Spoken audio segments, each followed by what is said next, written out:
இன்றைக்கி எங்களோட 23வது திருமண நாள்.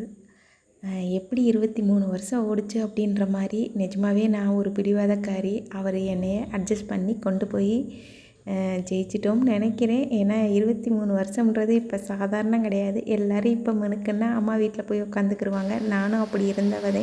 என்னை திரும்ப சமாதானப்படுத்தி கூட்டிகிட்டு வந்துக்கிட்டே இருப்பார். எங்கள் ஊர்லேயே சொல்லுவாங்க, இந்த பொண்ணு இங்கேருந்து பிழைக்குமா அப்படின்னு. எனக்கு 18, அவருக்கு 27.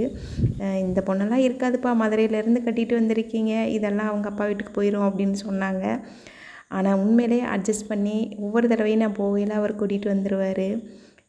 என்ன சொல்கிறது, உண்மையிலே திருமண பந்தம்ன்றது ஒருத்தருக்கு ஒருத்தர் விட்டு கொடுத்து போனோம் அப்படின்னா வாழ்க்கை சிறப்பாக இருக்கும்.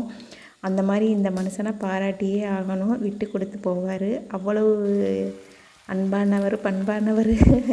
பாராட்டிக்கிட்டே போகலாம். இன்றைக்கி செவ்வாய்க்கிழமைன்றனால நான்வெஜ் பண்ண வேணாம் அப்படின்னு சொல்லிட்டு பொள்ளாச்சியிலேருந்து கத்திரிக்காய் பறிச்சிட்டு வந்திருந்தேன். அப்படியே அந்த ப்ளூ கலர் கத்திரிக்காய், க்ரீன் கலர்லாம் போடையில் சூப்பராக இருக்கும்ல.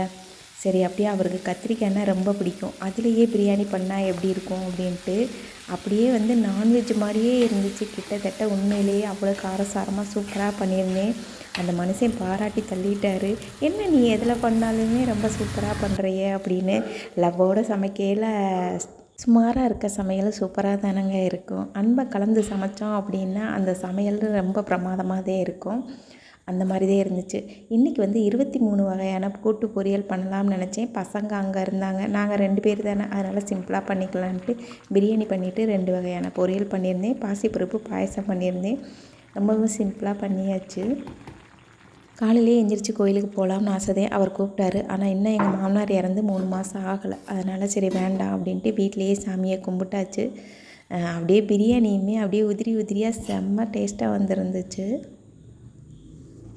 இவ்வளவு பண்ணிட்டோமே, ஒரு கேக்கு பண்ணலைன்னா எப்படி அப்படின்ட்டு கேக் பண்ண ஆரம்பிச்சிட்டேன். என்ன சொல்கிறது, ப்ரௌனி பண்ணுவாங்கள்ல, ப்ரௌனியில் இது ஒயிட் கலரு. எல்லாமே மெஷர்மெண்ட் பார்த்து கரெக்டாக பண்ணியிருந்தேன். எல்லாமே நல்லா தான் போச்சு. என்னடா நல்லா போய்கிட்டு இருக்கே அப்படின்னு நினச்சேன். கடைசியில் பார்த்தா கேக்கை கொஞ்சம் ஓவர் குக்கு, அதாவது ஒரு 5 நிமிஷத்துக்கு முன்னாடி எடுக்கிறதுக்கு 5 நிமிஷத்துக்கு பின்னாடி எடுத்துட்டேன் போல். லைட்டாக இது ஒயிட் கலராக இருக்கும், அது அப்படியே ப்ரௌன் கலராக ஆயிடுச்சு.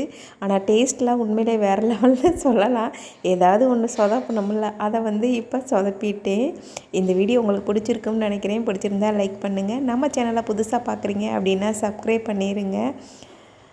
பக்கத்தில் இருக்க பெல் ஐக்கானை கிளிக் பண்ணி வச்சுக்கோங்க. நம்மளோட வீடியோஸ்க்கெல்லாம் லைக் மறக்காமல் பண்ணிடுங்க.